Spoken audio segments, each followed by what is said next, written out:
When Tasha Rivers walked into Meadowville Karate Dojo, she knew she stood out in her blue gi and yellow belt, but she never imagined what was waiting for her that afternoon. Chad Dwyer and his crew of teenage black belt bullies saw her as an easy target. They mocked her size, blocked her path, and filmed every insult, certain they'd get a viral laugh. But when they pushed too far, Tasha stepped onto the mat. 5 seconds later, the so-called champions were flat on the ground. The bullies believed they were untouchable, but they couldn't have been more wrong. Before we go any further, comment where in the world you are watching from and make sure to subscribe, because tomorrow's story is one you don't want to miss. The dojo smells of sweat and polished wood, a familiar scent that usually brings comfort, but today feels heavy with tension. Late afternoon sun streams through the high windows, casting long shadows across the training mats. Students wrap up their final drills, their movements sharp and practiced. Most wear crisp white gis with black belts tied precisely at their waists, a sea of uniformity that makes Tasha's blue gi and yellow belt stand out like a sore thumb. Tasha keeps her eyes down, focusing on her own space as she performs the ritual bow before stepping off the mat. Her movements are deliberate, respectful, just as her grandfather taught her.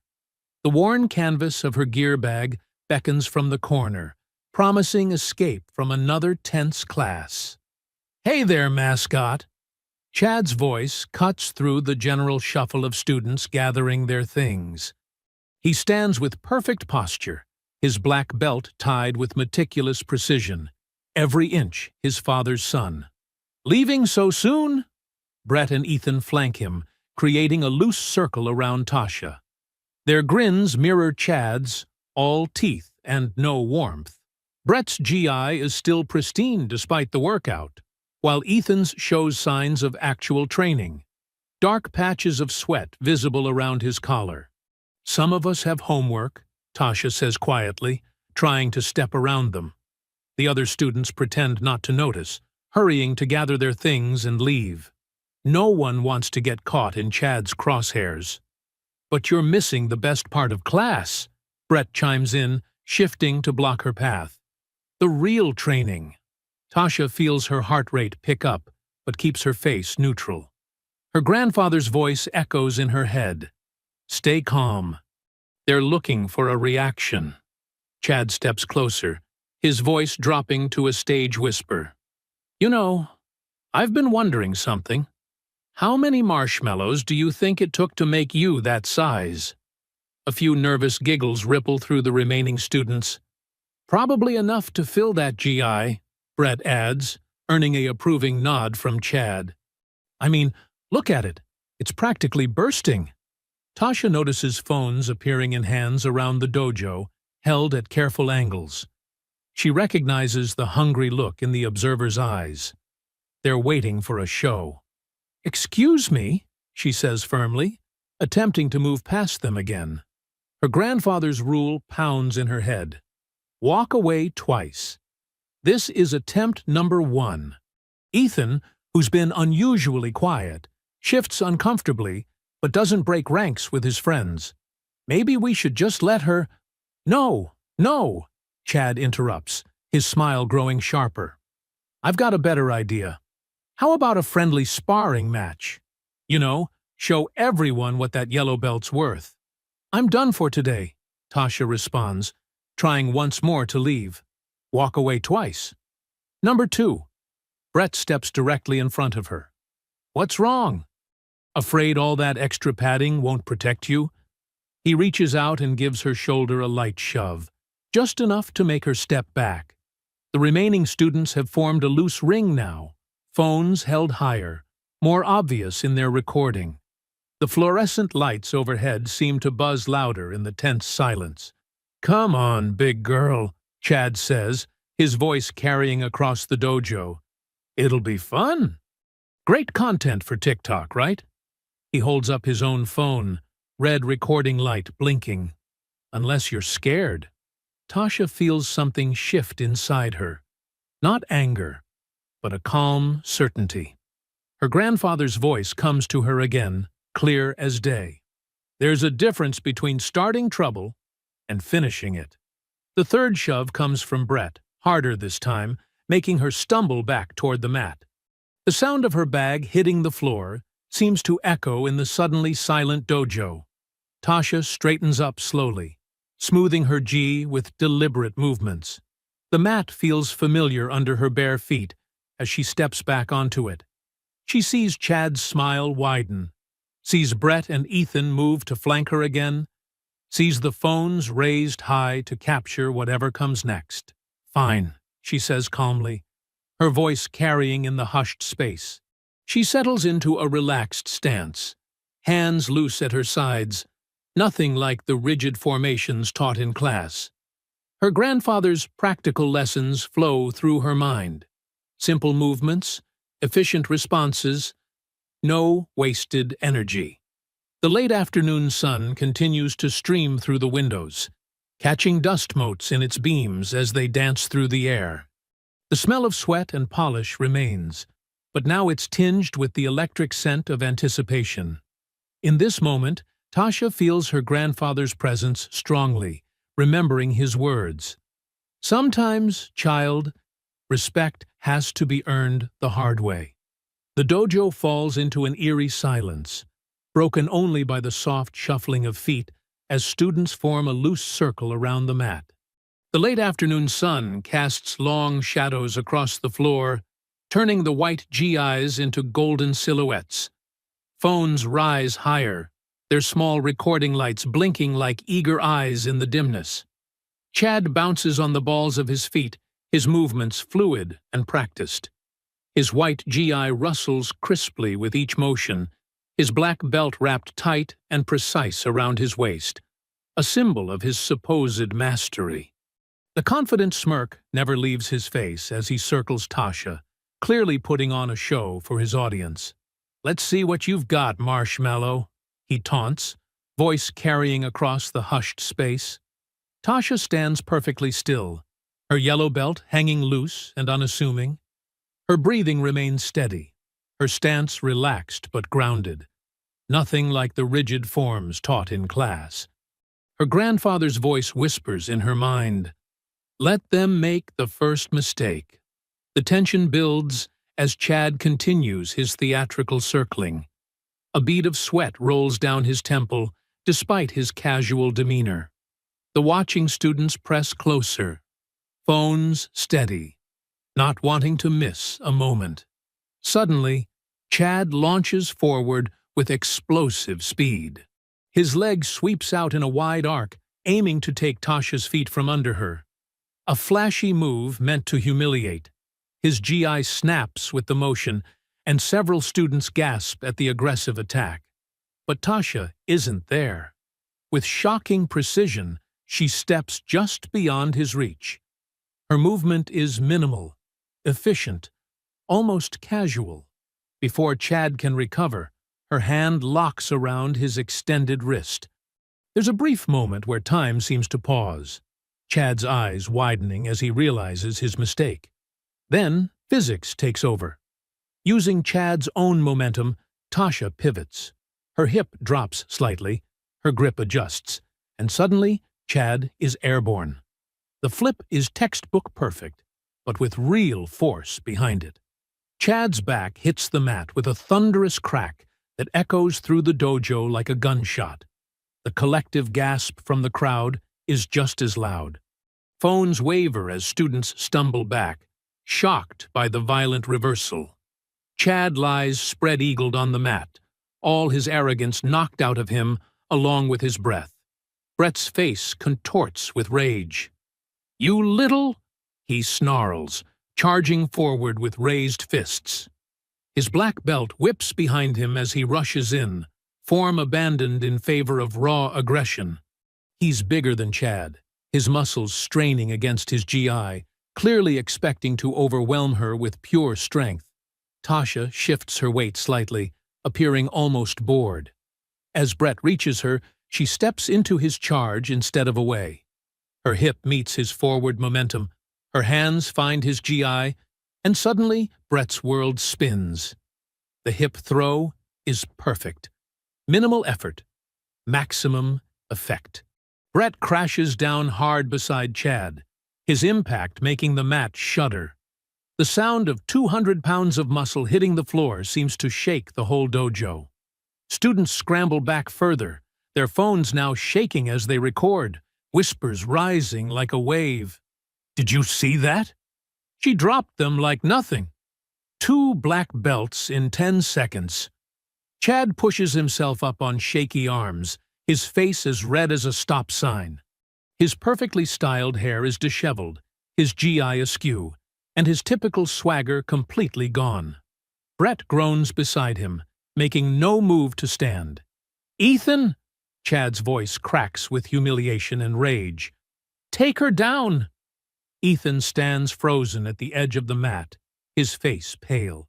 He looks from his fallen friends to Tasha, who hasn't even broken a sweat. His hands tremble slightly at his sides.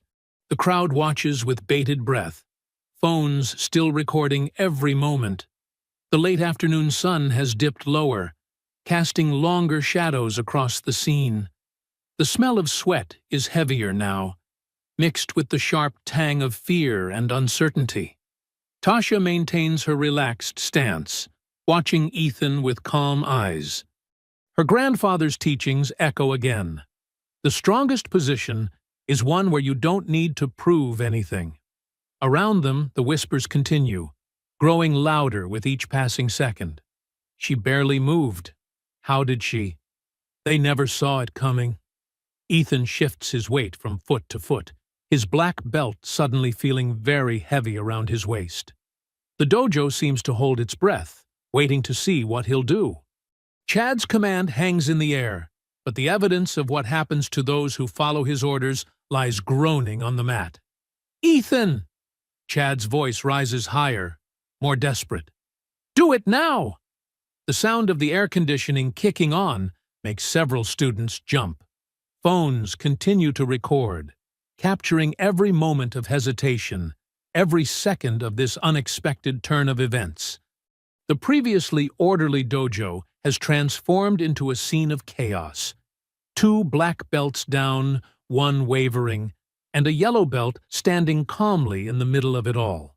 Ethan's face contorts with inner struggle, sweat beading on his forehead. The pressure of Chad's demands and the watching crowd weighs on him like a physical force. His hands clench and unclench at his sides, his black belt suddenly feeling like it's choking him. "I said now!" Chad's voice cracks with desperation and fury. Ethan takes a shaky step forward, then another. His training takes over, body falling into familiar stance patterns, even as his mind screams at him to stop. The crowd presses closer, phones steady, recording his moment of decision. With a visible gulp, Ethan charges. His technique is clean but hesitant. A textbook front kick followed by a practiced punch combination. His GI snaps with each movement, but there's no real conviction behind the attacks. Tasha reads him like an open book. She flows around his kick like water around a rock, her movements smooth and unhurried. As his punches cut through empty air, she steps inside his guard. Her grip finds his GI sleeve and collar, fingers tightening with precise pressure. Time seems to slow. Ethan feels his balance shift, his feet leaving the ground. The dojo ceiling spins above him as Tasha pivots, using his own forward momentum against him. His world tilts, then crashes back into focus as his back slams into the mat. The impact drives the air from his lungs in a harsh whoosh. He lies there, staring up at the fluorescent lights, his GI tangled around him. The throw was clean, controlled, and completely devastating to his ego. 3 black belts, the dojo's pride, Coach Dwyer's star students, lie sprawled across the mat like scattered bowling pins. Their groans mix with the growing murmur of the crowd. Chad pushes himself to his knees, his face a dangerous shade of purple. Brett rolls onto his side, clutching his ribs. Ethan just stays down, something between relief and shame washing over him. The silence breaks. A single clap echoes through the dojo, then another. Soon, scattered applause ripples through the watching students. Someone lets out a whoop of surprise and appreciation. Nervous laughter follows, the kind that comes when something impossible has just happened. Did you see that? 3 black belts. How did she? That was amazing. Tasha stands in the center of it all, her breathing steady and controlled. Her yellow belt sways gently with each breath, the only movement in her otherwise still form. Her face remains calm, showing neither triumph nor anger, just quiet certainty. She cheated. Chad's voice cuts through the growing appreciation like a knife. He scrambles to his feet, gi disheveled and face contorted. That's not real karate. She used some kind of trick. The dojo door slams open with enough force to make everyone jump. Coach Dwyer storms across the mat, his face tight with barely contained rage. His black belt, worn for over 20 years, snaps behind him like an angry tail. "What is going on here?" His voice booms across the space, silencing the whispers and killing the applause. His eyes take in the scene, his son and star students picking themselves up from the mat, the crowd of students with phones still recording, and Tasha standing calmly in the middle of it all. "She attacked us!" Chad points at Tasha, his voice cracking. "We were just practicing, and she went crazy!" Coach Dwyer's face darkens further. He steps right up to Tasha, using his height to loom over her. "This is a complete disrespect to the dojo," he spits out. "These techniques aren't part of our curriculum. Who taught you to fight like this?" Tasha meets his gaze steadily. "My grandfather," she says quietly. "He taught me self-defense." "Self-defense?" Coach Dwyer's laugh is harsh. "This is a martial arts dojo, not some street fighting club. We have rules here, structure, discipline." He turns to the watching students, his voice rising. "This is exactly what we don't do here. This kind of disrespect has consequences." He gestures sharply, and 2 senior students move forward. They grab Tasha's arms, their grips tight enough to wrinkle her blue gi. She doesn't resist as they drag her toward the edge of the mat, but she doesn't lower her eyes either. "This will be handled," Coach Dwyer announces to the silent dojo. "Everyone put your phones away. Now!" His tone leaves no room for argument. "Class dismissed. Chad, Brett, Ethan, my office." Students hurriedly stuff phones into bags, avoiding eye contact with anyone. The excited whispers from moments before have died completely, replaced by a heavy tension. As Tasha is pulled toward the door, some students shoot her quick looks of admiration mixed with concern. Coach Dwyer stands in the center of the mat where Tasha stood moments before, his presence commanding attention. "Let me be clear," he says, voice carrying to every corner of the dojo. "What happened here today was not martial arts. It was not discipline. It was not respect. This behavior will not be tolerated in my dojo." The last rays of afternoon sun slip away as Tasha is escorted out, leaving the dojo in harsh, fluorescent lighting. Her wrinkled gi and swaying yellow belt disappear through the door, but the image of her calm in the face of chaos lingers in everyone's mind. Hours later, as the sun sets completely, an email notification pings on Tasha's phone. The subject line reads, "Notice of immediate suspension. Disciplinary action required." The official school letterhead glows coldly in the darkness of her room, the words blurring together as she reads them over and over. Tasha's phone buzzes again, another notification lighting up her dark bedroom. She hasn't slept much, tossing and turning as messages poured in all night. The sun barely peeks through her curtains, but her trembling fingers already reach for the device. Her stomach churns as she opens TikTok. The video that greets her has thousands of views already. There she is, in her blue G, executing the throws.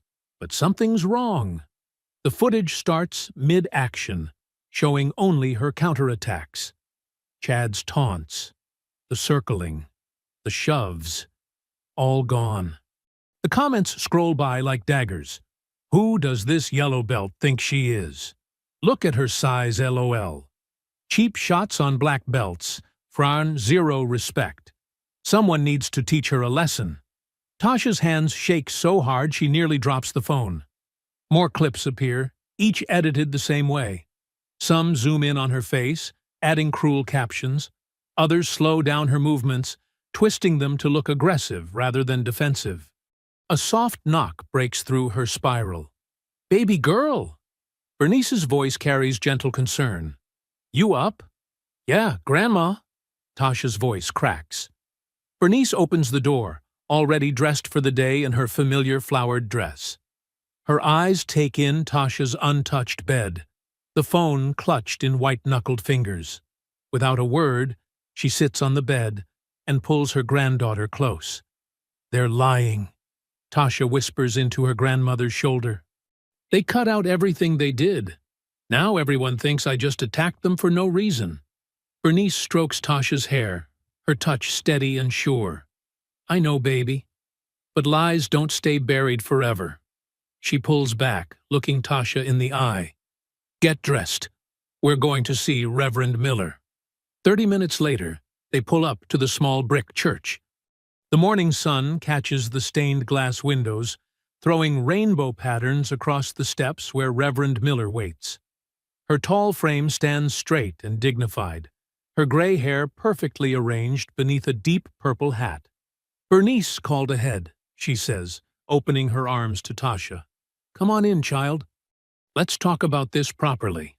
The Reverend's office feels safe, with its worn leather chairs and walls lined with books and photos of marches from decades past.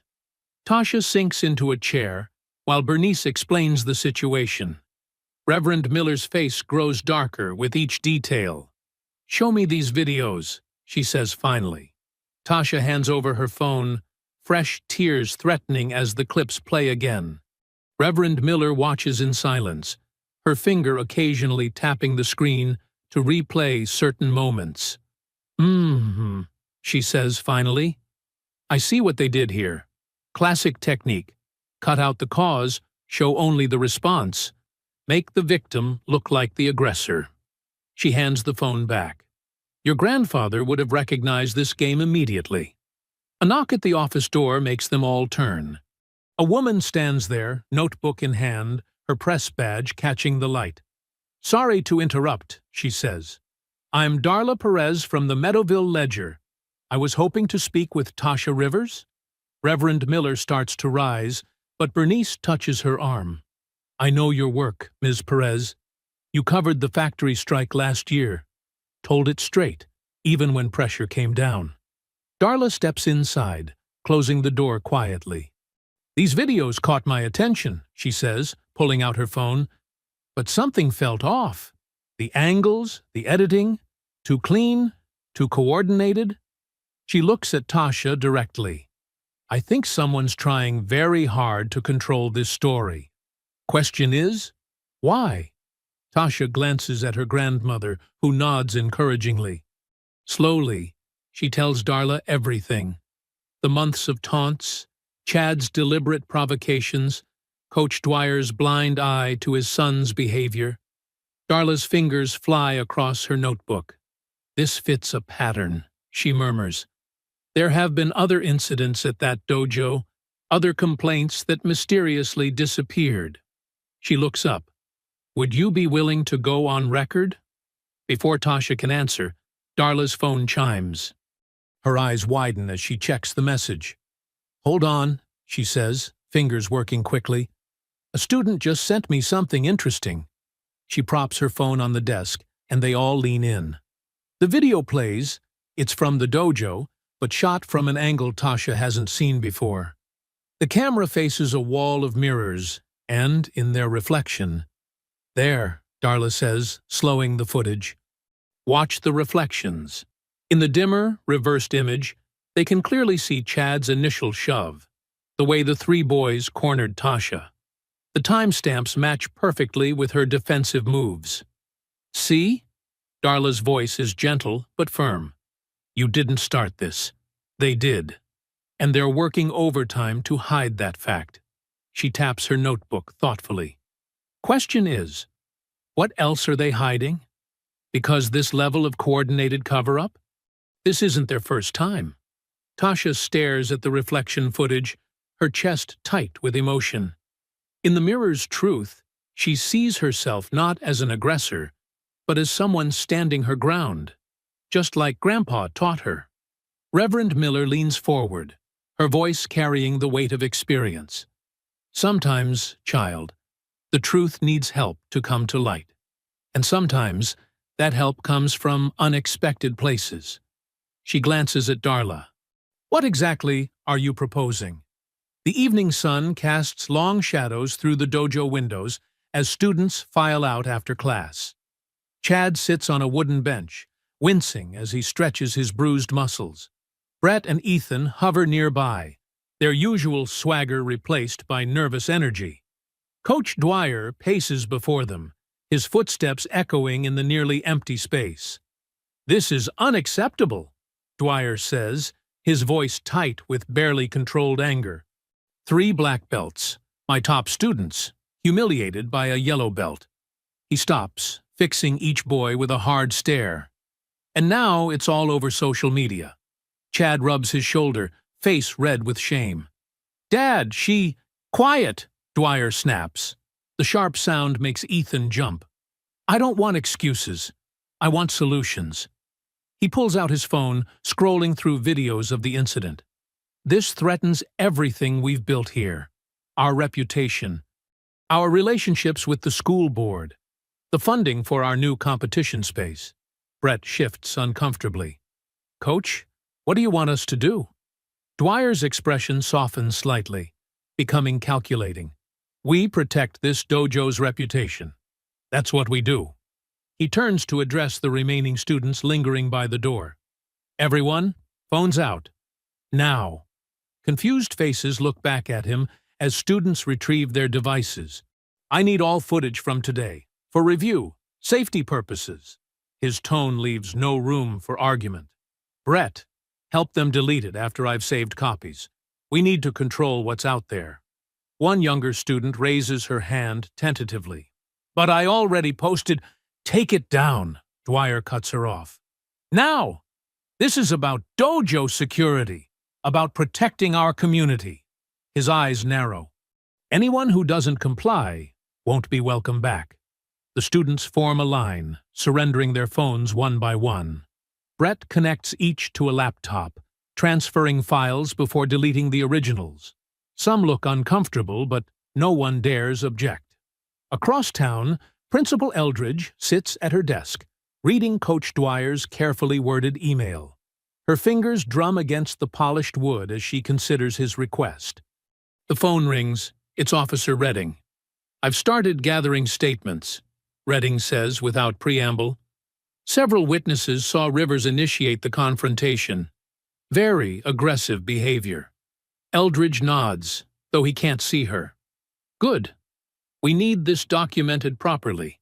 Can't have students thinking they can resort to violence whenever they feel slighted. The Dwyer boy's father is influential. Redding continues. School board connections. Donors. Better to handle this quickly and quietly. Agreed. Eldridge opens a new email. I'll draft a notice citing violent disruption.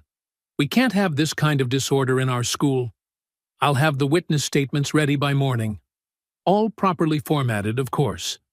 In another part of town, Chad's mother dials number after number, her manicured nails clicking against her phone screen. Hello, Jessica? Yes, it's Margaret Dwyer. About that awful incident today. No. Chad's fine, just shaken. But we're very concerned about the school's safety. Yes, exactly. Perhaps you could mention it at the next board meeting. Similar conversations play out across Meadowville's more affluent neighborhoods. Parents of the black belt students call in favors, Express concerns about security. Mention words like liability and precedent. The machine moves quickly, efficiently. By nightfall, a narrative emerges. A troubled student attacking respected athletes. A threat to school safety. A problem that needs solving. At home, Tasha sits at her kitchen table, homework spread before her untouched. The house is quiet except for the soft sounds of Grandma Bernice cooking dinner, humming gospel tunes under her breath. The doorbell rings. "Special delivery," calls a voice. "Needs a signature." Bernice wipes her hands on her apron and goes to the door. She returns with a thick envelope, her expression troubled. "It's from the school board, baby." Tasha's hands tremble as she breaks the seal. The paper inside is crisp, official, covered in legal language. But certain phrases jump out like neon signs. Pattern of disruptive behavior. Violent incident witnessed by multiple parties. Disciplinary hearing scheduled for. Possible consequences including expulsion. The words blur as tears fill her eyes. She'd followed Grandpa's rules. Walked away twice. Only defended herself when they wouldn't stop.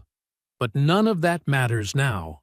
The system is moving against her, crushing her with its weight. Bernice reads over her shoulder, her hand gripping the back of Tasha's chair. "Lord have mercy," she whispers. "They're going to kick me out," Tasha says, her voice small. "They're making it sound like I'm some kind of monster." The kitchen timer dings, but Bernice ignores it. She pulls out a chair and sits beside her granddaughter, taking the letter with gentle hands. "Your grandfather faced worse than this," she says softly. "And he taught you more than just those moves. He taught you about standing up to bullies, even when those bullies wear suits and carry titles." Tasha stares at the official seal at the top of the page, at the signatures of people who'd never even spoken to her. People who'd already decided she was guilty. The smell of Bernice's cooking fills the kitchen. Familiar, comforting, but even that can't ease the cold knot of fear in her stomach. The notice sits between them on the table, its threats spelled out in cold, bureaucratic language. 3 days until the hearing.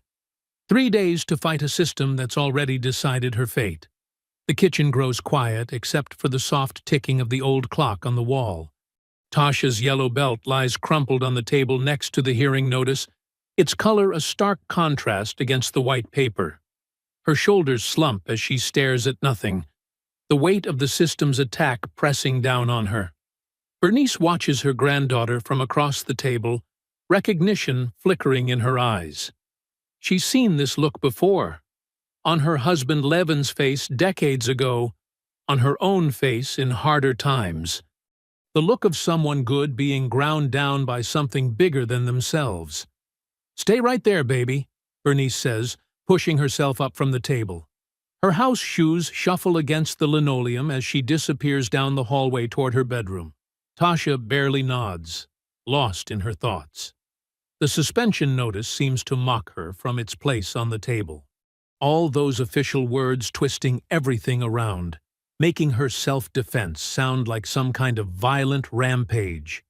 She can almost hear Coach Dwyer's voice reading it, dripping with fake concern about safety and proper conduct. Bernice returns carrying a weathered leather book, its edges soft and worn from years of handling. She sets it carefully on the table, pushing aside the school notice. "Your grandfather had something to say about days like this," she says, her fingers trailing lovingly over the cover. "Grandpa's ledger?" Tasha asks, sitting up straighter. She's seen the book before, but never really looked inside. Levon Rivers had kept it close, writing in it late into the night sometimes. Bernice opens it carefully, revealing pages dense with neat handwriting. "Your grandfather wasn't just teaching you those moves for fun, you know. Everything he did had purpose." She turns a few pages, scanning the familiar words. "Here, listen to this." Tasha leans forward as her grandmother reads, "They got buildings, but we got truth. They got papers, But we got people. Fists win moments. Truth wins battles. Bernice looks up. That was during the factory strike of '82. They tried to fire all the black workers, claimed we were underperforming. Had all kinds of official-looking documents saying so. What happened? Tasha asks, drawn in despite her worry. We organized, gathered evidence, built our case piece by piece. Bernice turns another page, revealing carefully drawn charts and lists of names. Your grandfather knew you couldn't fight power with just muscle. You need strategy, documentation, community. Tasha pulls the ledger closer, studying the neat columns of dates and events.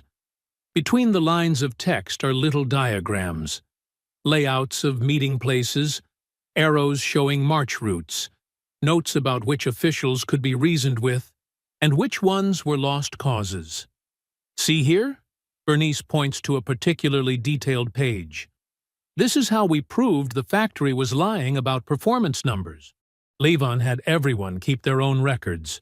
When management showed their fake reports, we had the truth ready. As Tasha reads, something starts to stir inside her. A feeling different from the helpless anger of before. These pages show something else. Careful planning, patient gathering of facts, the slow but steady work of exposing lies. But Grandma, she says, this is different. They're making it sound like I'm dangerous. Like I just attacked those boys for no reason. Bernice's hand covers hers. Baby, it's never different. It's always the same game. People with power trying to write the story their way. But your grandfather taught me something important. Truth leaves tracks. You just have to know how to find them. Together, they turn more pages. Tasha sees notes about camera angles during protests, lists of witnesses, carefully saved newspaper clippings that contradicted official statements. Her grandfather had documented everything, building case after case against injustice. Look at this, Bernice says, pointing to a diagram. It shows a meeting hall with an X through it, and beside it, a series of smaller circles representing people's homes. When they locked us out of the Union Hall, Levon organized living room meetings all across town. 10 people here, 15 there. By the time they realized what was happening, we had half the town talking about the truth. Tasha runs her fingers over the faded ink. When they close the room, move the room, she reads aloud. The words seem to vibrate with possibility. That's right, Bernice nods.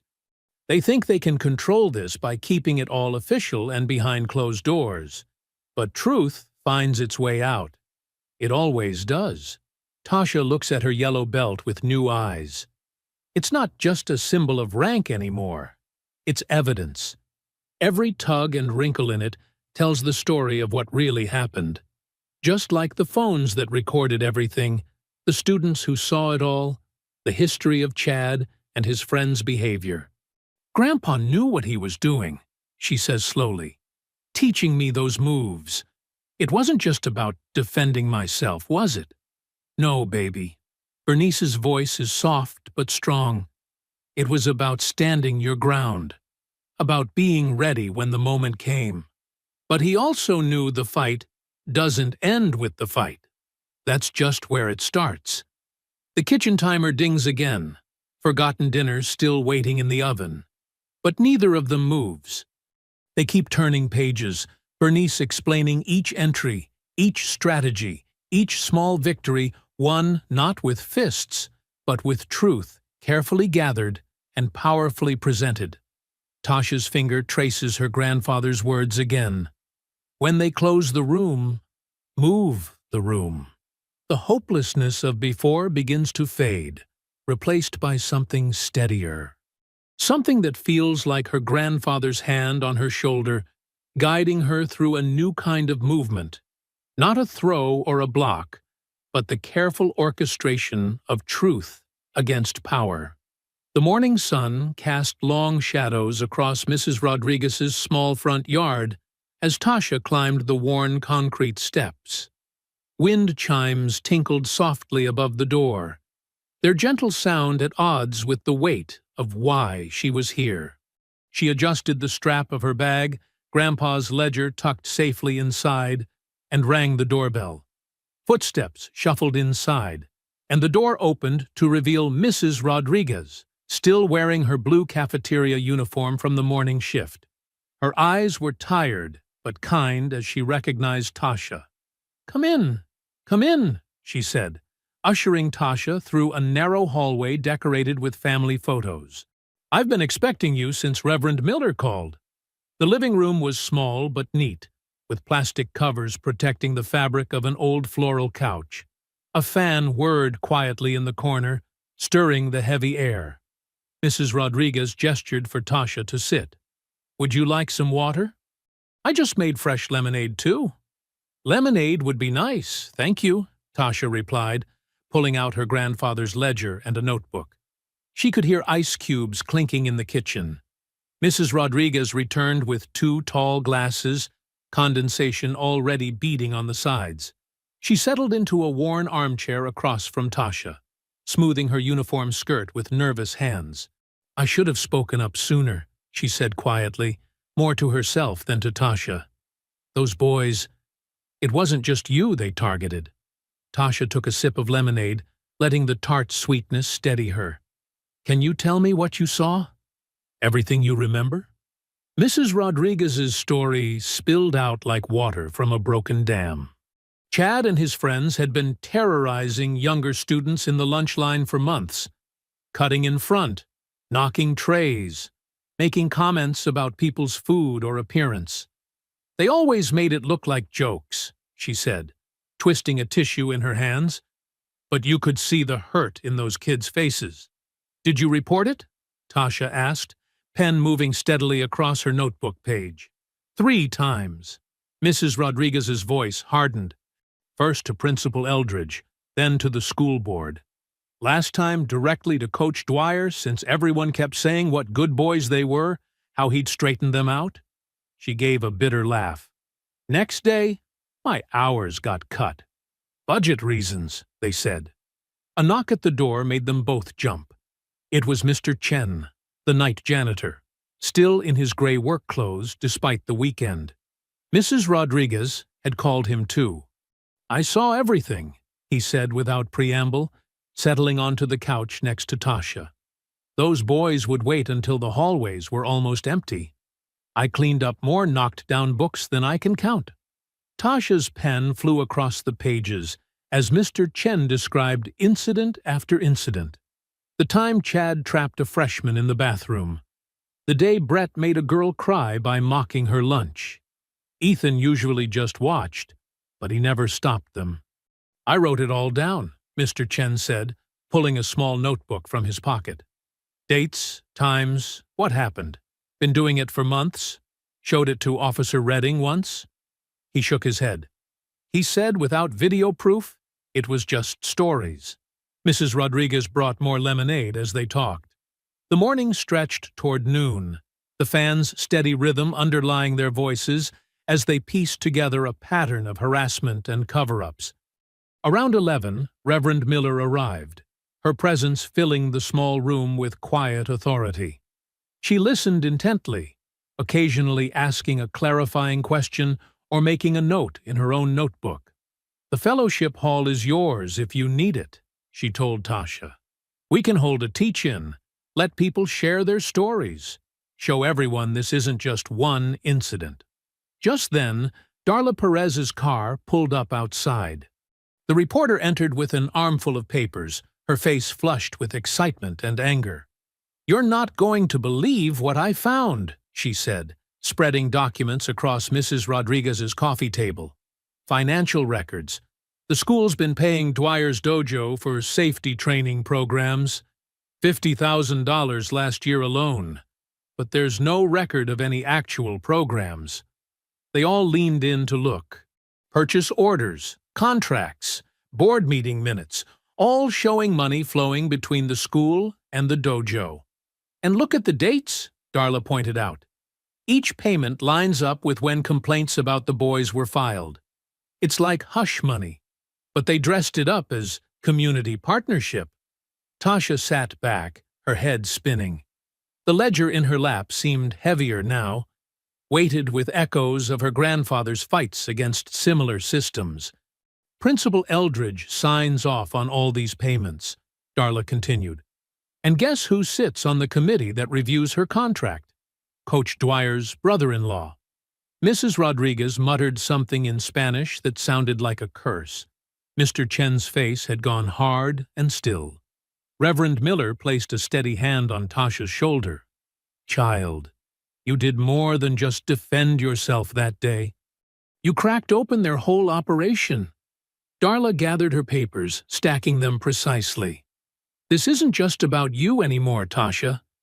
This is their system. How they protect their own. How they silence anyone who speaks up. She met Tasha's eyes.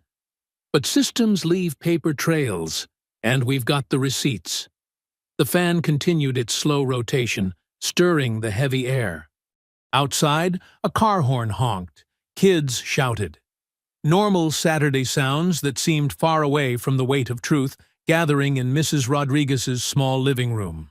Tasha looked down at her notebook. Pages now full of testimony, dates, details. Each entry was a crack in the wall they'd built around their power. Monday morning dawned gray and cold. Tasha sat at the kitchen table, scrolling through her phone as notifications flooded in. The district-wide email from Principal Eldridge appeared first, its subject line stark against the white screen. Addressing violence in our school community. Her hands trembled as she read, Dear parents and students, recent events have highlighted a disturbing trend of violent behavior in our halls. We take these incidents seriously and are implementing strict measures to protect our student body. Aggressive actions will result in immediate disciplinary response. Tasha's stomach clenched. Though the letter didn't name her directly, everyone would know who it meant. The careful wording painted a picture of danger that needed to be controlled, of threats that needed containing. Her phone buzzed again. A video link appeared in her messages, sent by an unknown number. Against her better judgment, she tapped it. The footage started mid-action. There she was, but the sequence was all wrong. They'd cut out Chad's shoves, Brett's taunts. Instead, it showed her stepping onto the mat first, looking angry. The audio was altered too, words she'd never said dubbed over her calm silence. Worst of all, they'd spliced in clips of someone else, a different girl, in a similar GI, throwing wild punches at a tournament last year. Grandma, she called out, her voice cracking. They changed it. They made it look like... Bernice hurried over from the stove, reading over Tasha's shoulder as comments poured in under the video. Always knew she was dangerous. No control. They should have kicked her out years ago. Bernice's hand tightened on Tasha's shoulder. Save it all, she said firmly. Every comment, every share. Darla needs to see what they're doing. The school hallways felt colder than usual that morning. Students whispered as Tasha passed, some pulling away like she might explode at any moment. The doctored video had spread fast, reshared by anonymous accounts, and picked up by local chat groups. In first period, her phone vibrated with an official email. The Juvenile Affairs Office copied her on a complaint filed by Officer Redding. Words jumped out at her. Pattern of aggressive behavior. Risk to student safety. Mandatory anger management evaluation. Her vision blurred. They were building a paper trail, each document carefully worded to paint her as unstable. Dangerous. The girl who needed controlling. During lunch, she sat alone in the library, watching the view count climb on the edited video. New versions appeared hourly, each one cutting the footage differently, adding sinister music or slow motion to make her defensive moves look vicious. The whispers followed her through afternoon classes. I heard she attacked them for no reason. My mom says she's got a record. Coach Dwyer's going to press charges. Each rumor built on the last, growing wilder, darker. By final period, she overheard someone claim she'd put 3 students in the hospital before coming to this school. The truth was, drowning in their carefully crafted fiction. The walk home felt endless. Cars slowed as they passed her, parents staring with mixture of fear and judgment. A group of middle school kids crossed the street when they saw her coming, one boy pointing and whispering to his friends.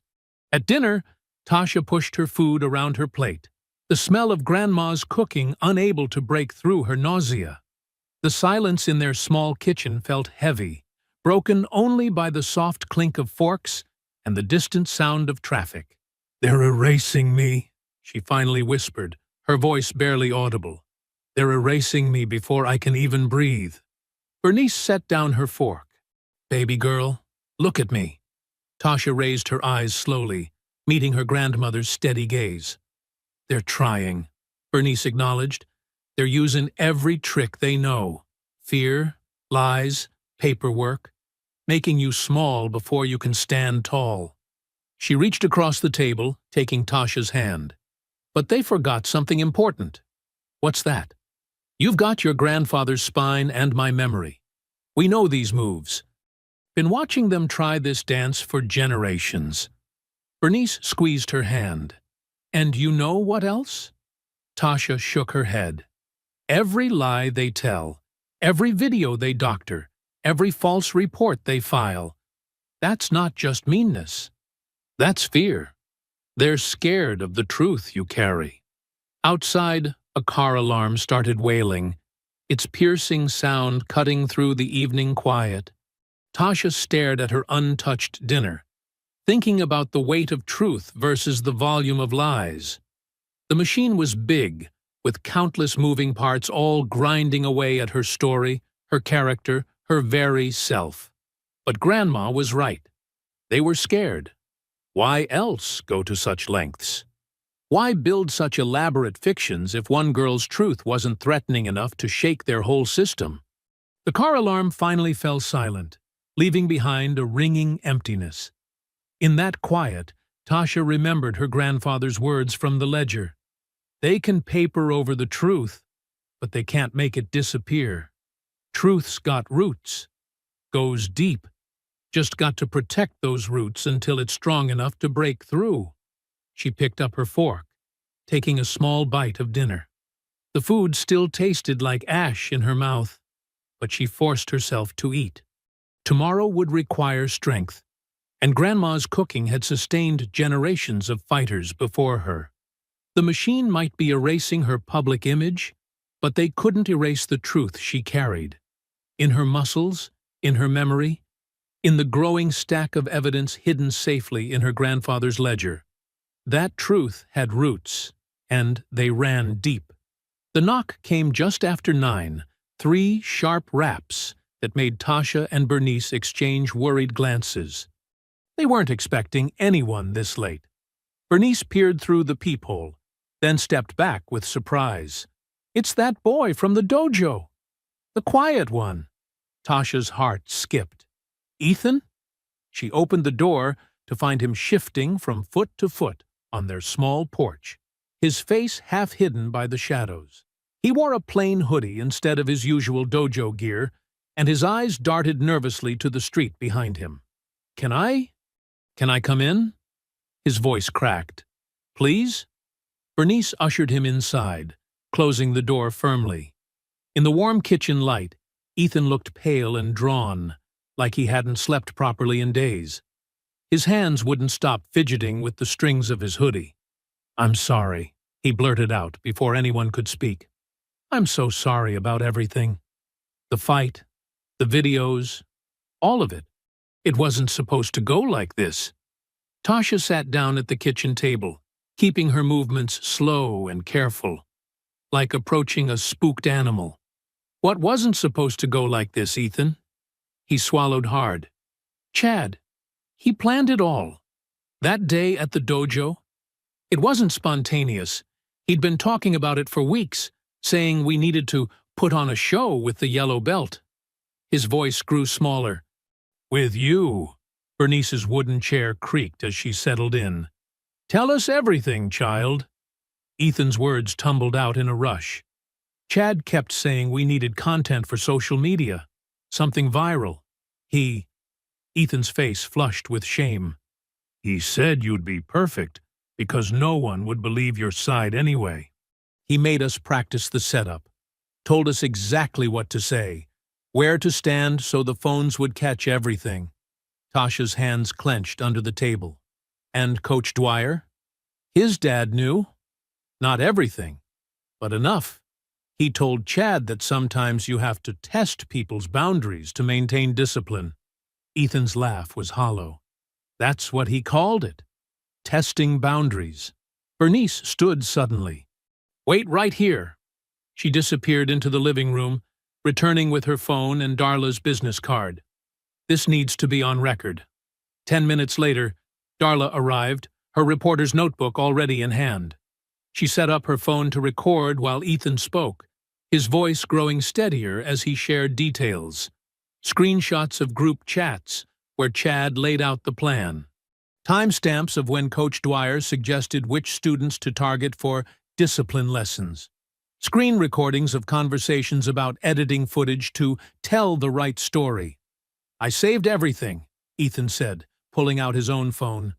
Chad thinks I deleted it all like he told us to, but he opened a hidden folder, revealing dozens of files. I couldn't. It wasn't right. Darla leaned forward. You understand what sharing this means? There could be consequences. Ethan's hands trembled slightly as he transferred the files. I know. Chad's already threatening people who speak up. Yesterday, he cornered Jamie from the junior class just for saying the video looked edited. Are you sure about this? Tasha asked softly. They'll come after you. They're already coming after you, he replied, and you didn't do anything wrong. I did. I helped them set you up because I was scared of losing my spot, my belt, He trailed off, staring at his hands. But I'm more scared of what happens if nobody stops them. Darla finished copying the files, her face grim as she reviewed them. This is exactly what we needed. Clear evidence of premeditation, tampering, intimidation. She looked at Ethan. Would you be willing to make a formal statement? He nodded, though his face had gone slightly green. Just, can you wait to publish? Give me time to tell my parents first? They should hear it from me, not social media. Of course, Darla assured him. We'll do this right. They spent the next hour recording Ethan's official statement. He walked them through each piece of evidence, explaining contexts, identifying voices in recordings, confirming dates and times. His voice grew stronger with each revelation, like each truth freed something inside him. Finally, well past 11, Ethan stood to leave. He paused at the door, looking back at Tasha. I know it doesn't fix anything, but I really am sorry. For all of it. Tasha nodded, seeing him clearly for the first time. Not as one of Chad's followers, but as another kid trapped in the machine's gears.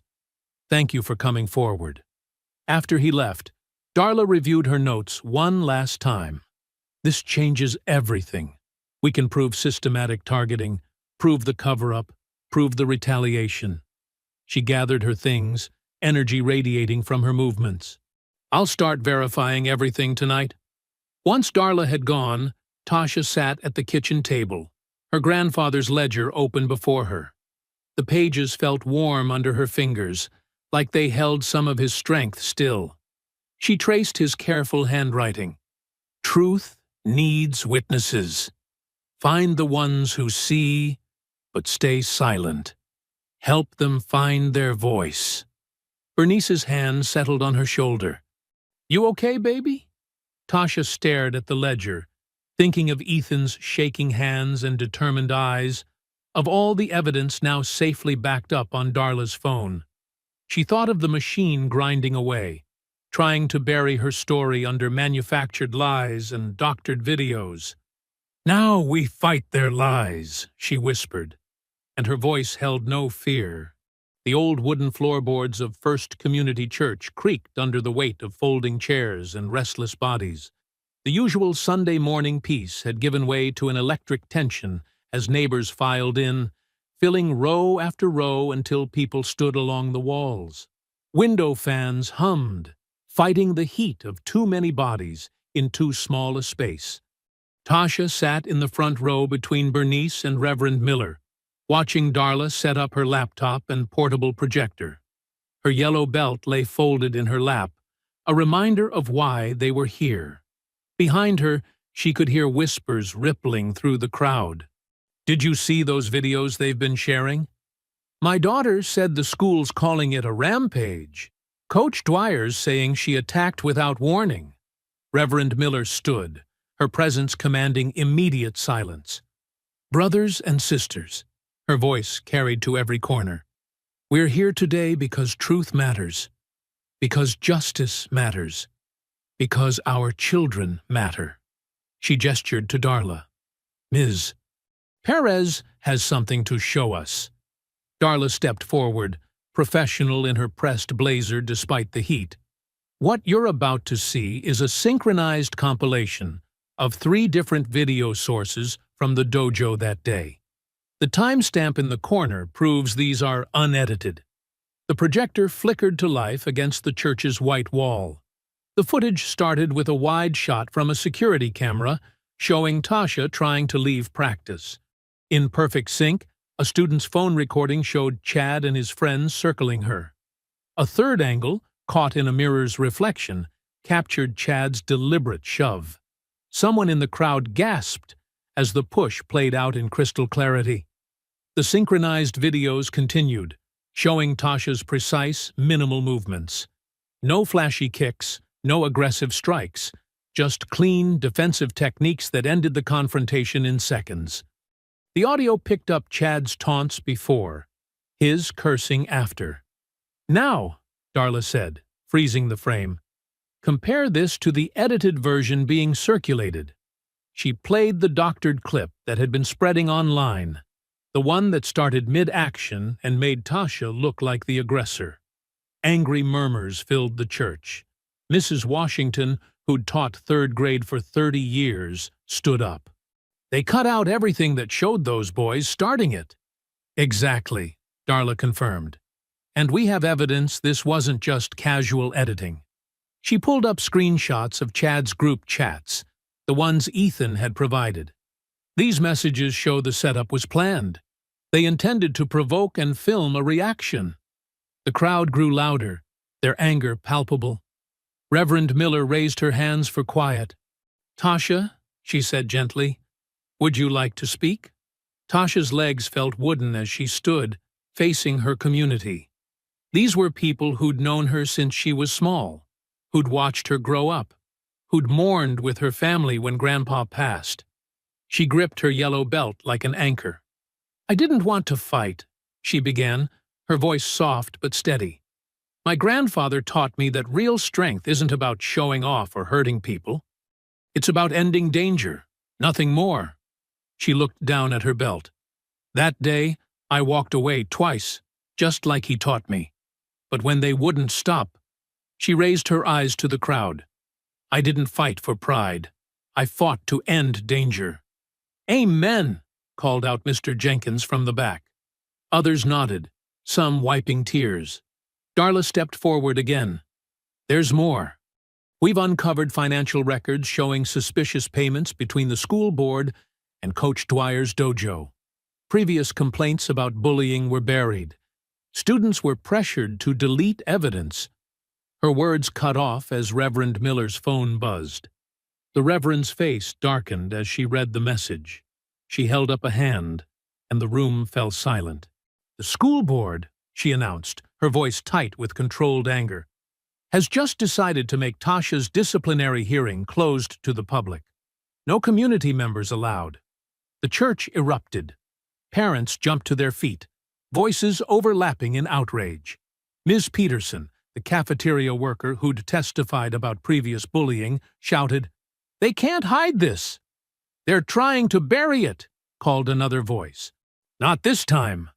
That was Mrs. Washington again, standing tall despite her 70 years.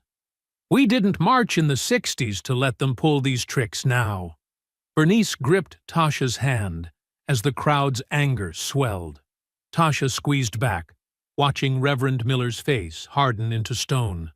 The Reverend stood motionless, reading the text message again, her jaw set in a way that spoke of battles long fought and the determination to fight another.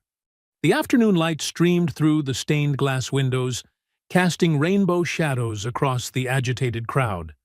Church fans fluttered like nervous birds, and the old wooden floors groaned beneath shifting feet.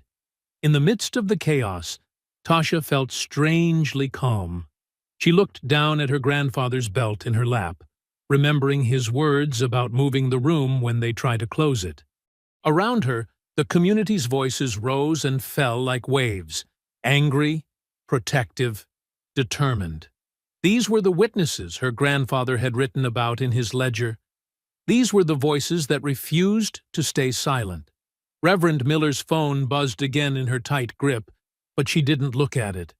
Her eyes remained fixed on some distant point, her expression carved from granite, while the afternoon light painted her collar with strips of red and gold.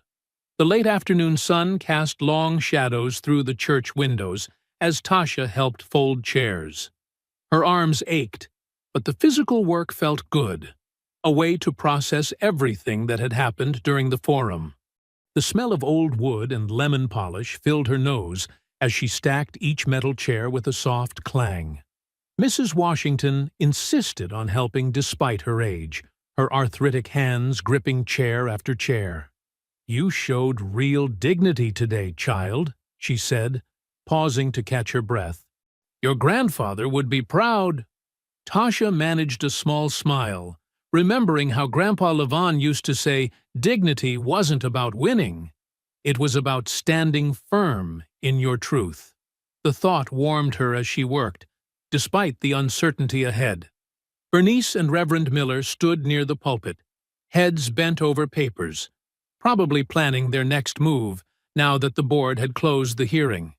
Darla had left to file her story, promising to keep digging into the financial connections she'd uncovered.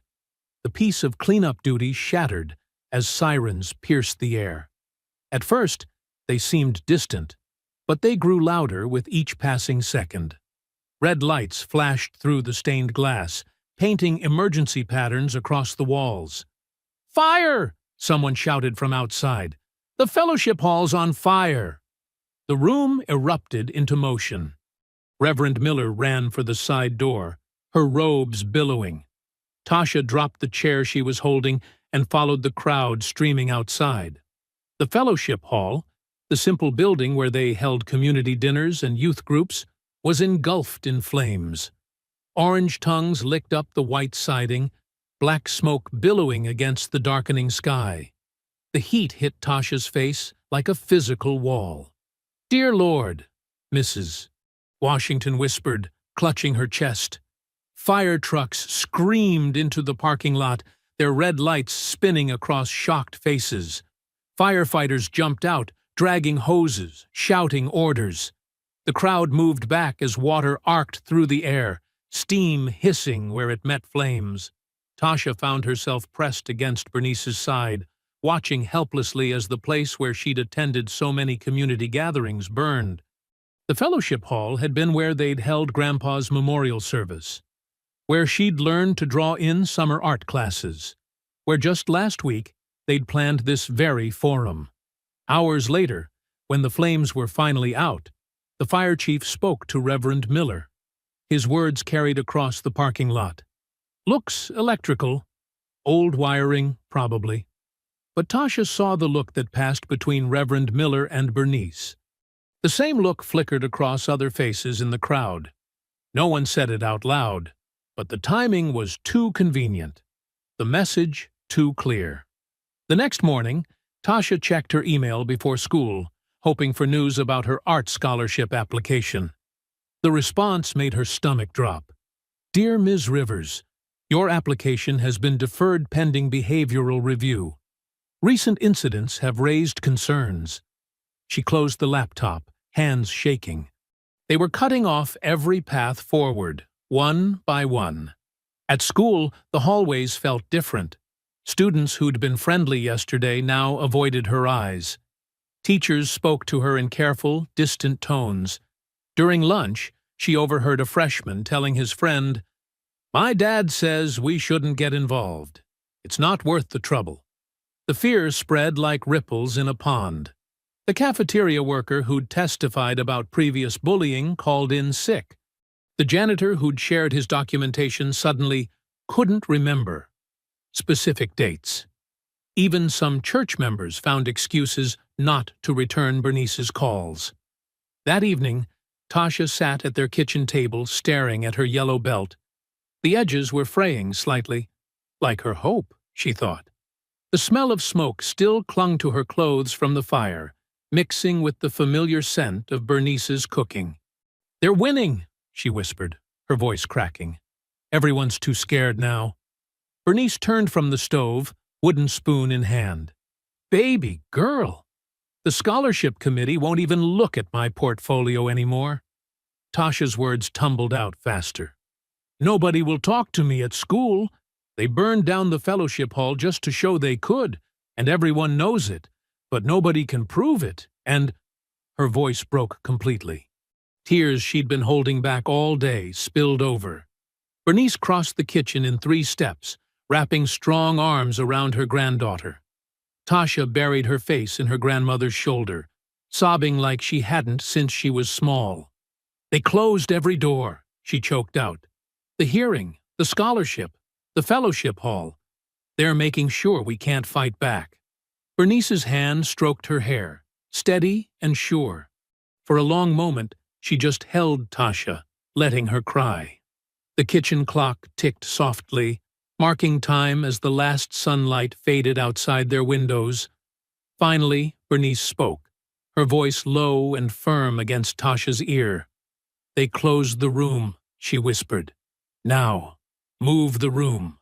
Tasha hiccuped, her grandfather's words echoing in her grandmother's voice. She pulled back slightly, wiping her eyes with the back of her hand. "What?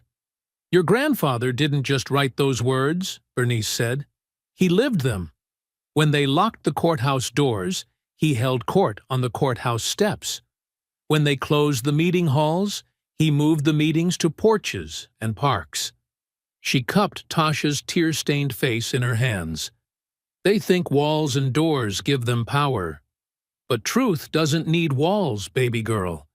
Truth just needs voices." The kitchen was quiet except for the gentle bubbling of whatever was cooking on the stove. Through the window, Tasha could see the first stars appearing in the purple evening sky. Her tears slowed as she leaned into her grandmother's strength, feeling the weight of generations who'd faced down fear before her. The kitchen felt different in the early morning light. Steam rose from coffee cups as Tasha sat with Bernice at their worn wooden table. Grandpa Levon's ledger lay open between them, its pages yellow with age, but filled with clear, determined handwriting. Reverend Miller arrived first, carrying a box of still-warm donuts. Darla followed minutes later, her reporter's notebook already in hand. Mr. Washington, who'd served in Vietnam with Grandpa Levon, eased into a chair while his wife poured him coffee. Other faces Tasha knew from church filtered in. Mrs. Chen, who taught Tai Chi in the park. Mr. Rodriguez, who'd organized union meetings for 30 years. "The board thinks they won by closing that hearing," Bernice said, her finger tracing Levon's neat script. "But my husband knew something they forgot. Public space belongs to the public." Tasha nodded slowly, remembering how the videos of her takedowns had spread. "They can control what happens inside their buildings," she said. "But they can't control what people see in the open." "Exactly." Darla spread documents across the table. Permit applications, press contacts, legal codes. "The town green is designated public space. First Amendment protected. They can't stop us from gathering there." Mr. Washington leaned forward, his military bearing still evident despite his age. "We veterans could demonstrate alongside you, show how self-defense is about protection, not aggression. Just like your grandfather taught. And I can teach proper falling techniques," Mrs. Chen added. "Show how what you did was about safety, not harm." The plan took shape over coffee and donuts. Reverend Miller would handle the permits. Mr. Rodriguez knew union folks who could bring portable speakers and help set up. Mrs. Washington had connections with the senior center. Dozens of elderly residents who'd witnessed years of the dojo's privileged treatment. "We do it all at once," Darla said, making notes. "The demonstration draws attention while we release everything we've gathered. The financial records showing Dwyer's deals with the school, the testimony about previous incidents, Ethan's videos showing the full context. And this." Reverend Miller pulled out legal papers, a formal Title VI civil rights complaint. The ACLU helped draft it. Discrimination, retaliation, pattern of bias. "We file it the same hour. Copy to the State Attorney General." Tasha studied the complaint. Her name was at the top, but below it were others. The cafeteria worker who'd been silenced, students who'd faced similar treatment, parents who'd tried to report bullying. She wasn't alone anymore. "They'll try to stop us," she said quietly. "Let them try." Bernice's voice held steel. "Your grandfather taught me. When they build walls, we build bridges. When they close doors, we open windows. When they hide truth in back rooms, we bring it to the town square." The planning continued as morning stretched toward noon. Mrs. Chen drew a diagram of the green, marking spots for demonstrations. Mr. Rodriguez calculated how many chairs they'd need for elderly supporters. Darla built a timeline for releasing information to multiple news outlets simultaneously. "We'll need security," Mr. Washington said. "Not everyone will like this." "Already handled," Reverend Miller replied. "I spoke with Sergeant Martinez. She's not happy about how Officer Redding handled things. She'll have community officers present, ones who understand the difference between keeping peace and taking sides."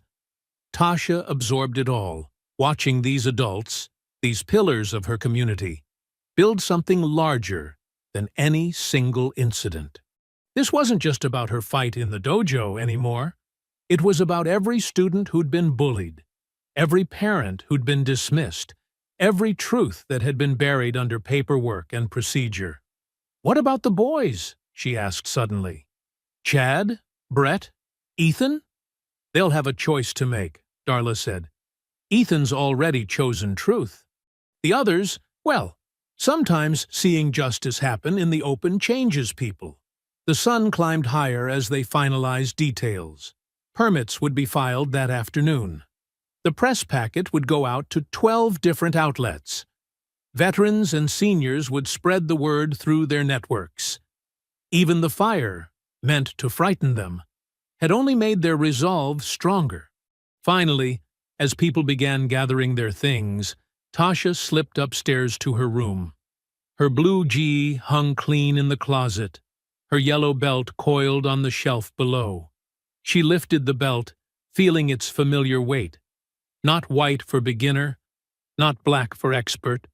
Yellow, the color of caution lights and morning sun. She tied it around her waist, adjusting the knot with careful fingers.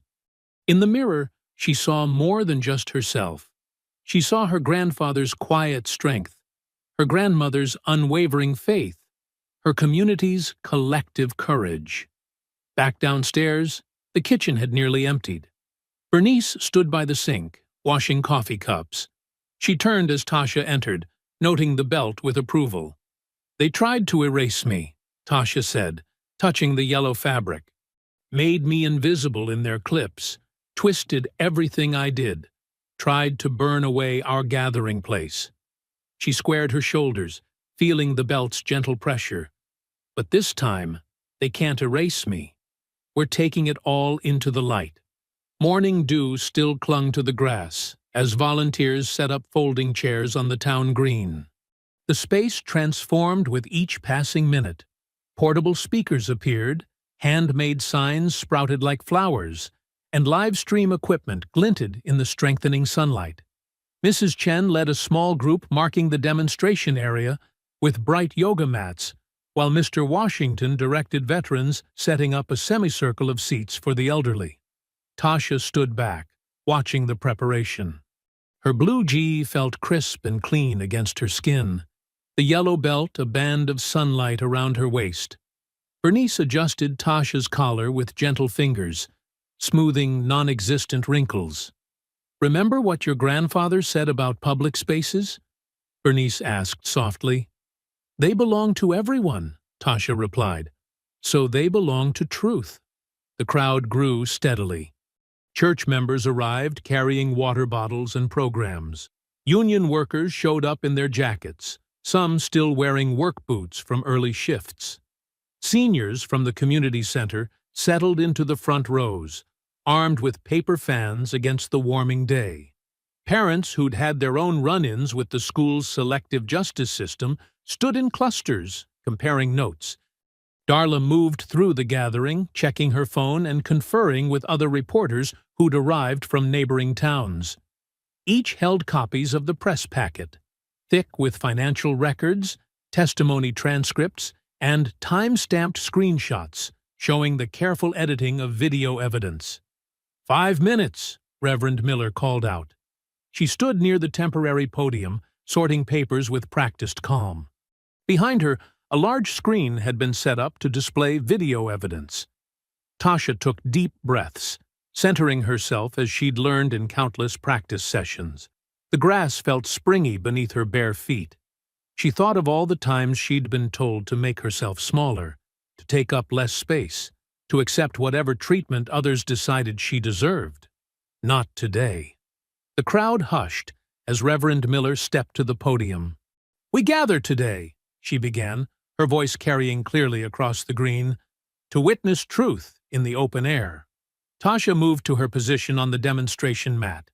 In the distance, she noticed Principal Eldridge hovering at the edge of the crowd, trying to look authoritative, but clearly unsure of her ground in this public space. Officer Redding stood near his patrol car, arms crossed. "First," Darla took the microphone, "we'll show you what really happened that day in the dojo, with full context." She nodded to the tech volunteer, and the screen lit up with multiple synchronized video angles. "Watch carefully." The footage played in slow motion. Chad's initial taunts clear in the audio, his aggressive shove visible from 3 angles, Tasha's careful attempts to walk away captured in perfect detail. The crowd murmured as they watched the truth unfold unedited. As the videos played, Tasha began her demonstration. Each movement precise and measured, she showed exactly how she'd defended herself. Mrs. Chen called out the technical terms: a simple redirect of aggressive energy, a basic wrist control, a safety-focused takedown using the attacker's own momentum. Veterans in the crowd nodded approvingly at the efficient, non-showy techniques. Parents leaned forward, seeing how different reality was from the manipulated narrative they'd been fed. "Now," Darla continued, "we'll show you what happened after. The systematic attempt to bury truth." New documents appeared on screen. Emails between Coach Dwyer and Principal Eldridge, financial records showing the dojo's preferential contracts, testimony from past victims of similar incidents. Movement at the edge of the crowd drew attention. Ethan Klein walked forward, pale but determined. His black belt was conspicuously absent, his GI pristine white. Chad, standing with his father near the back, called out, "Don't you dare!" But Ethan continued forward. Taking the offered microphone, his voice shook slightly. "I need to tell the truth," he said. "Chad ordered us to target Tasha that day. Said we needed content for social media. Said she needed to learn her place." He swallowed hard. "Coach Dwyer knew about it. Told us to handle things internally whenever anyone complained about us. The crowd's shocked whispers grew louder. Principal Eldridge started forward, but stopped as cameras swung her way. Coach Dwyer's face had turned an alarming shade of red. "There's more," Ethan continued. "Officer Redding told us what to write in our witness statements. Said to focus on Tasha's aggression and leave out everything else. The school board." He paused, gathering courage. "They knew about other incidents. We were told our scholarships depended on maintaining the dojo's reputation." Phones throughout the crowd suddenly buzzed and chimed with notifications. Darla checked her screen, a smile breaking across her face. "The State Attorney General's office has just confirmed receipt of our civil rights complaint," she announced. "They're opening a formal investigation into discriminatory practices and systemic cover-ups in our school district." The crowd erupted in cheers and applause. Elderly church members waved their fans in triumph. Union workers whistled through their teeth. Parents hugged their children. Tasha stood in the center of it all, yellow belt catching the morning sun, her GI moving gently in the breeze. She thought of her grandfather's ledger, of all the careful notes about standing firm when truth needed defenders. She thought of every student who'd ever been told to stay quiet, to accept injustice, to let bullies hide behind power. The truth was here now, in the open air, impossible to erase or edit or hide behind closed doors. Whatever came next, that fact wouldn't change. They had moved the room, just as Grandpa Levon had taught. They had brought the light. Principal Eldridge strode onto the green, her heels sinking slightly into the damp grass. Her navy blazer and perfectly coiffed hair seemed out of place among the crowd's casual attire and protest signs. "This unauthorized gathering must disperse immediately," she announced, her voice tight with barely controlled fury. The crowd shifted, murmuring, but didn't move. Tasha remained centered on her demonstration mat, yellow belt steady around her waist, as Bernice squeezed her shoulder reassuringly. Mrs. Thompson, the town clerk, emerged from the crowd. Her sensible shoes and cardigan carried the weight of 30 years in public service. "Actually, Principal Eldridge," she said, unfolding an official document, "I approved their permit myself yesterday afternoon. This is a properly registered public assembly in a designated forum space." Eldridge's face flushed. "But the school board has no jurisdiction over the town green," Mrs. Thompson finished firmly. She adjusted her reading glasses. "Would you like to see the permit?" "Everything's in order, including the audio equipment variants." As if on cue, phones throughout the crowd buzzed with notifications. Darla's exposé had just gone live on the Meadowville Ledger's website. People hunched over their screens, gasping as they scrolled through the damning evidence. "Look at this email chain," someone called out. Eldridge told Coach Dwyer to handle the previous complaints internally. "The metadata timestamps," another voice added. "They prove when the video was edited. They cut out the first 30 seconds. Darla stepped forward, holding up her tablet. "Principal Eldridge, would you care to comment on these documents? Specifically, the ones showing how complaints about the black belt students mysteriously disappeared after their parents made donations." The crowd pressed closer, phones recording Eldridge's reaction. She opened her mouth, closed it, then opened it again. No words came out. More gasps rippled through the gathering as people reached a particular section of the article. "The donor ledger," a parent said loudly. "Coach Dwyer received school funds for safety partnerships, while student complaints vanished. It's all here. Dates, amounts, corresponding disciplinary records that were purged." Coach Dwyer stood at the edge of the green, still in his pristine white GI and black belt, looking increasingly isolated as parents drew their children away from him. His usual commanding presence seemed to shrink with each new revelation. "My daughter reported harassment last year," a mother called out. "You told me she was misinterpreting things. My son quit the dojo after Chad and his friends, another parent started. We have the receipts now, Reverend Miller's voice cut through the growing chorus.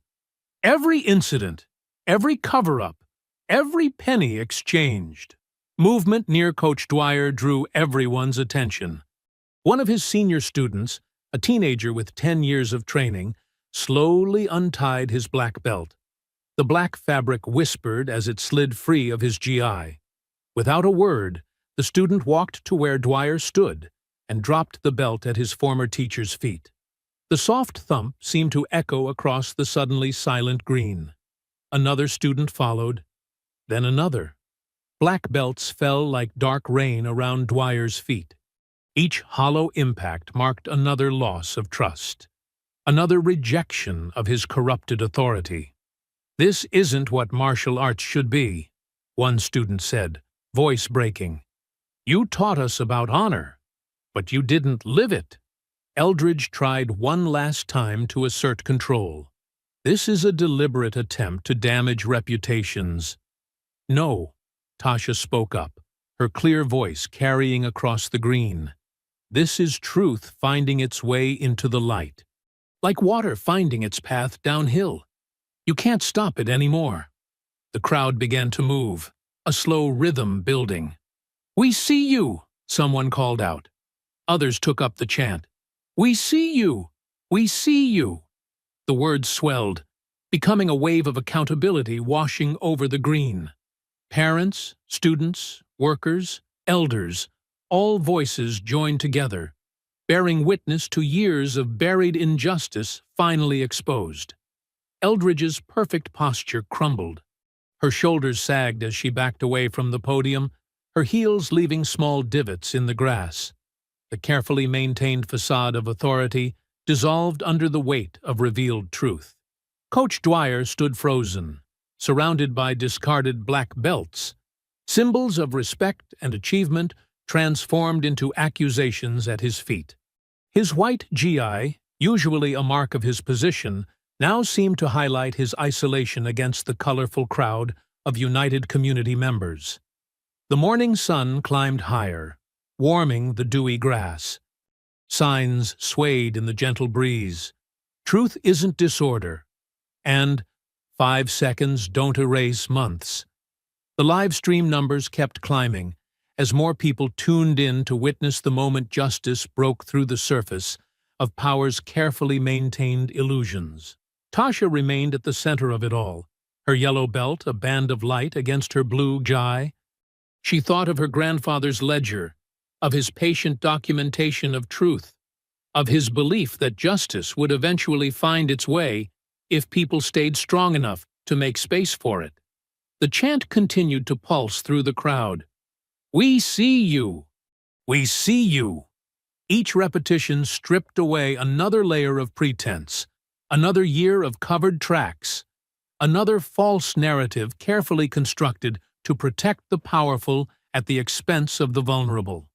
Dwyer's head finally bowed, the proud set of his shoulders collapsing under the weight of exposed truth. His hand moved to his own black belt, fingers tracing the fabric that no longer carried the meaning it once had.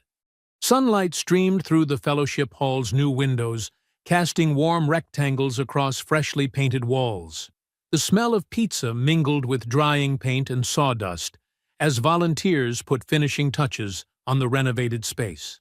Bernice Rivers stood near the entrance, passing out paper plates and napkins, her face glowing with satisfaction. Looking good, isn't it? Mr. Jackson, a retired carpenter who'd led the rebuilding effort, stepped back to admire the refinished hardwood floor.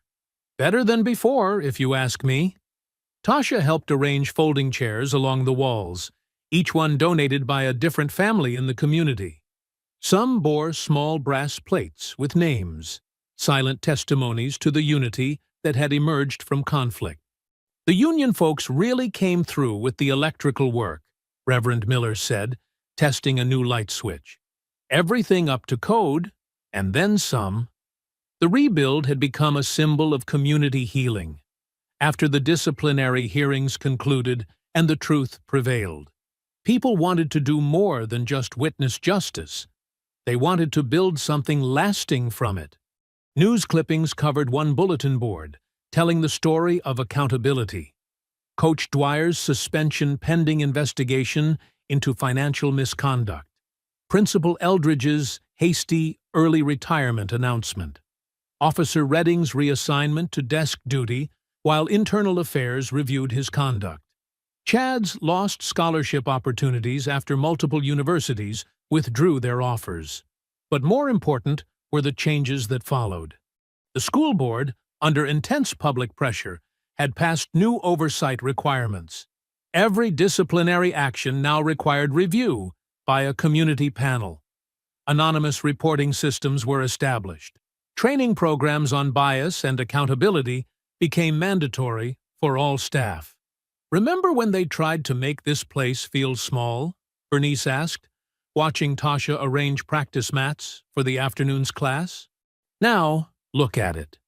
The fellowship hall had doubled as a meeting space during the rebuilding, hosting everything from youth groups to senior citizen coffee hours. Today would mark its official reopening, starting with Tasha's first free community self-defense class. People began filtering in, carrying water bottles and wearing comfortable clothes. There were grandmothers in tracksuits, middle school kids in t-shirts, parents with young children. No pristine white GIs or rigid hierarchies, just neighbors ready to learn. "You nervous?" Bernice asked, helping Tasha set up 3 orange traffic cones at the front of the room. Tasha adjusted her yellow belt, still proud against her blue GI. "Not anymore," she said. "These people know the real story. They were part of writing it." The choir members arrived early, settling into chairs along the back wall. They'd been practicing a special arrangement of "We Shall Not Be Moved" for the occasion. Ms. Dorothy, the choir director, gave Tasha an encouraging wink. Darla Perez slipped in quietly with her notebook, now a familiar presence at community events. Her coverage of the dojo incident had earned her a promotion and regular column focused on local accountability journalism. "Mind if I observe?" she asked. "You helped make this possible," Tasha replied. "You belong here as much as anyone." The room filled quickly. Some faces Tasha recognized from the town green protest. Others were new, drawn by word of mouth about a different kind of martial arts class, one focused on dignity rather than dominance. Reverend Miller stepped forward to welcome everyone. "This space," she said, gesturing to the rebuilt walls, "represents more than just repairs. It represents our commitment to each other. When they tried to silence truth with fear, we answered with unity. When they closed doors, we built new ones." Tasha moved to the center of the practice area, her yellow belt catching the sunlight. "Self-defense isn't about showing off or hurting others," she began. "It's about knowing your worth and protecting it. My grandfather taught me that before he passed." She pointed to the 3 orange cones. "These represent the obstacles we face, not just bullies, but the systems that protect them. The key isn't force, it's wisdom, patience, community." A ripple of knowing laughter moved through the crowd. Everyone understood what those 3 cones symbolized: Chad, Brett, and Ethan, now cautionary tales about accountability. "First lesson," Tasha continued, demonstrating a simple stance. "Balance comes from knowing where you stand, not just physically, but in your heart." The class mirrored her movement. Elderly couples held each other steady. Parents guided small children. Teenagers who once watched viral videos of the dojo incident now watched Tasha with respect, not mockery. Second lesson: we're stronger together. Tasha paired people up, teaching basic partner exercises. Notice how supporting each other makes both people more stable? The choir began to hum softly, the familiar melody of "We Shall Not Be Moved" providing a gentle rhythm for the movements. The sound filled the rebuilt space like a blessing. Bernice watched from near the entrance, dabbing her eyes with a tissue. She could almost see Levon's spirit in the room, in the way Tasha carried herself, in the quiet strength that had nothing to prove, but everything to protect. "We moved the room," Tasha whispered, catching her grandmother's eye. The words carried the weight of victory, not just over bullies in a dojo, but over the machinery of silence and privilege that had protected them. The afternoon light softened, casting long shadows through the new windows. The choir's harmony wrapped around the practicing figures like a shield. In this moment, justice wasn't just an idea or a hope. It was as real as the rebuilt walls, as tangible as the yellow belt around Tasha's waist, as true as the community moving together in steady, determined rhythm. I hope you enjoyed that story. Please share it with your friends and subscribe so that you do not miss out on the next one. In the meantime, I have handpicked 2 stories for you that I think you will enjoy. Have a great day!